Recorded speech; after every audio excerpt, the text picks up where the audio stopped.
Исәнмесез, эфирда яңалыклар чыгарылышы, студияда Роза Хабибуллина, алга таба койбер темалар турында. 10 ай эчендә төзелгән белем учагы 65-нче микрорайонда 42-нче санлы яңа мәктәп ачылды. Чаллының берничә мәктәпкәчә белем бирү учреждениесе федераль грант тотканнар. Аны нәрсәгә тотарга уйлыйлар? Мәрьям Файрушина белеште.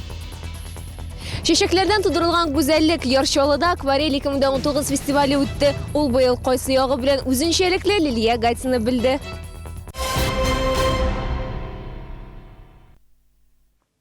Белем бәйрәмен өр-яңа мәктәптә 65-нче микрорайонда 42-нче санлы мәгариф учреждениесе ачылды. Биредә 1200-дән артык бала укыячак. Тантаналы беренче линейкада Россиянең фән министры урынбасары Ирина Потехина һәм Татарстанның дәүләт советы рәисе Фәрит Мөхәммәтшин катнашты.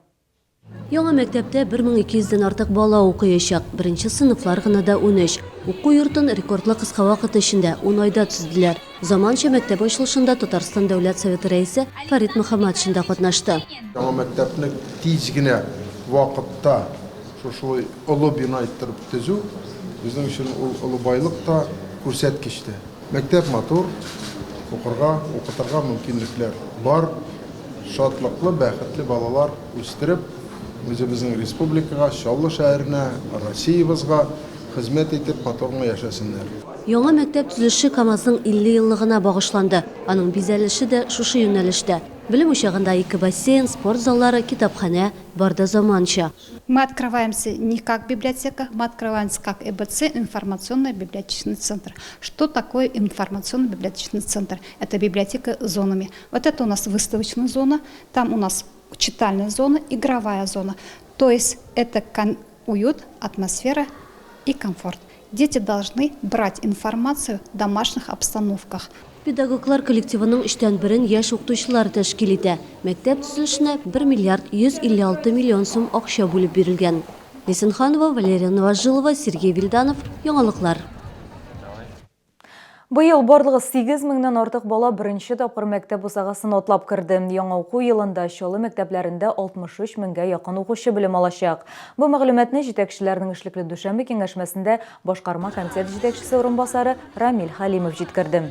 Шәһәрдә укучылар саны арту 2024 елга кадәр дәвам итәчәк дип фаразлана. 5 ел эчендә бу сан 77 меңнән артып китәчәк дип белгечләр.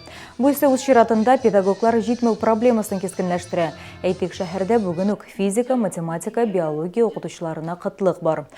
Укуларны 2 сменада оештыру зарурлыгы да күзәтелә. Бу уку елында 19 белем учагында режим шулай. Җәмгысе Чаллыда 78 мәктәп, гимназия һәм лицей исәпләнә. Аларның барысында да белем бәйрәме уңаеннан тантаналы линейкалар узды.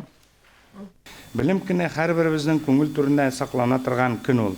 Иң матур кеше белемгә омтылган кеше. Шуңа күрә һәр чак белемле булыйк, белемгә омтылыйк. Мәктәп темасын дәвам итеп, ата-аналар комитетлары мәктәп ашханәләрендә туклану сыйфатына контрольлек итүне дәвам итәчәк. Бу тәҗрибә узган ел гамәлгә кертелгән иде. Һәр мәктәптә сыйфатны контрольдә тоту буенча махсус комиссия булдырылды. Аның составына ата-аналар комитеты вәкилләре дә кертелде. Башкарма комитет җитәкчесе урынбасары Рамил Халимов билгеләп үткәнчә, бу эш быел да дәвам итәчәк. Ашханәләрдә туклану сыйфатына бәйле шикаятьләр саны кимү күзәтелә, диде ул. Шунысын да билгеләп үтәргә кирәк, быелгы уку елыннан барлык мәктәпләрне дә иртәнге һәм төшке аш белән мәктәп туклануы предприятиесе тәэмин итәчәк. Моңа кадәр берничә уку йорты ашатуны автоном рәвештә оештыра иде.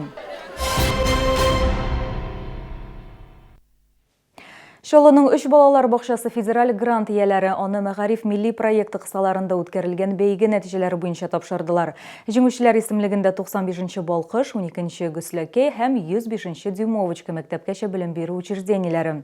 Грант балалар бакчаларында нинди үзгәрешләр кертергә мөмкинлек бирер? Мәрьям Файрушина сюжеты.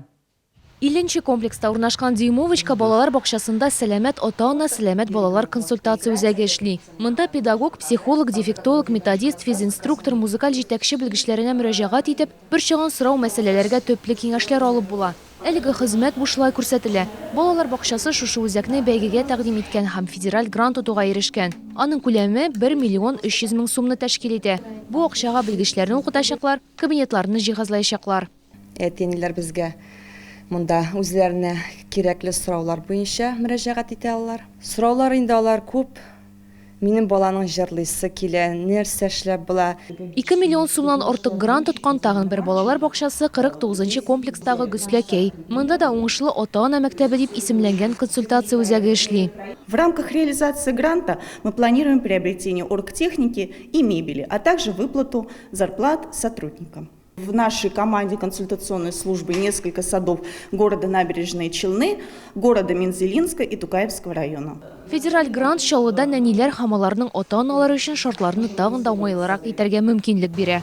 Мәрьям Файрушина, Фәнис Ихсанов, Яңалыклар. Депутатларга сорау бирергә, үз фикерләрен белән уртаклашырга Чаллыда күчмә җәмәгать кабул итү пункты үз эшен дәвам итә. Татарстан Республикасының күчмә пунктлары хезмәткәрләре тарафыннан халыктан 4,5 меңнән артык мөрәҗәгать җыелган. Бу ел ак микроавтобус иле 2-нче комплекста туктаган. Бирдә сәгать 11-дән бирле шәһәрдәшләрне кабул иттеләр. Аларны борчыган мәсьәләләрне тыңладылар, сорауларына җавап бирделәр.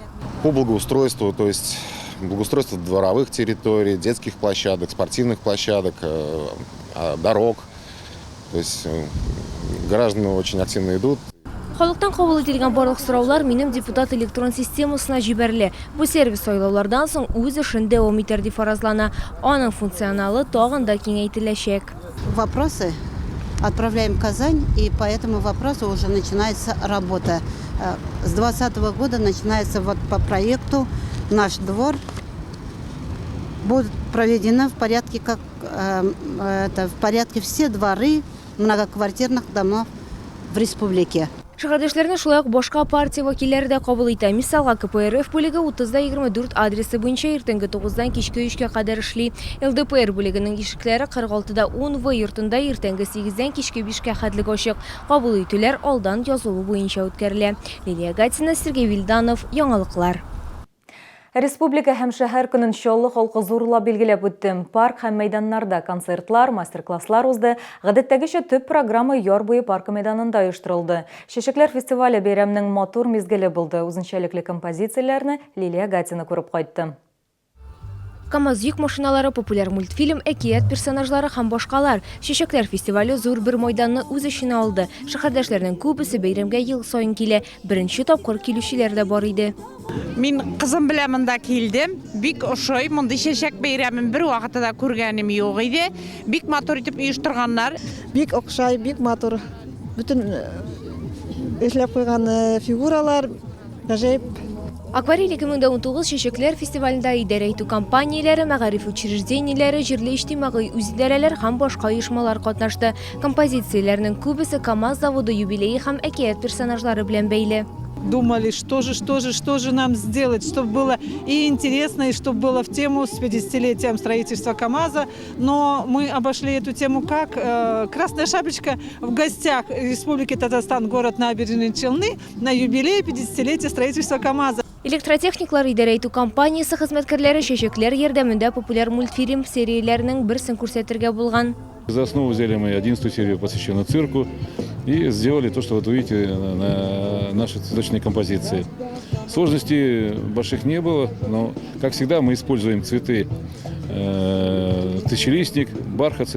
Чәчәкләрдән иң яхшы күләмле композиция номинациясында Чулны строй ремонт идарә итү компаниясе җиңү яулады. Шулай ук шәһәр коммуналь хуҗалыгы һәм шәһәрнең яшелләндерү хуҗалыгы оешмалары эше дә билгеләп үтелде. Бюджет оешмалары арасында мәгариф һәм яшьләр эшләре идарәсенең театр елы композициясына тиңнәр булмады. Лилия Гатина, Сергей Вильданов, Яңалыклар. Бүгенге менәшләр, мин сезнең белән саубуллашам, исән сау булыгыз. Обновление коллекции в отделе современной молодежной и мужской одежды «Франт». Торговый центр «Тулпар», 2-й этаж. Рустикс Детейлинг. Наномойка, жидкое стекло, полировка фар и кузова, химчистка, удаление царапин, нанокерамика. Телефон 783 001.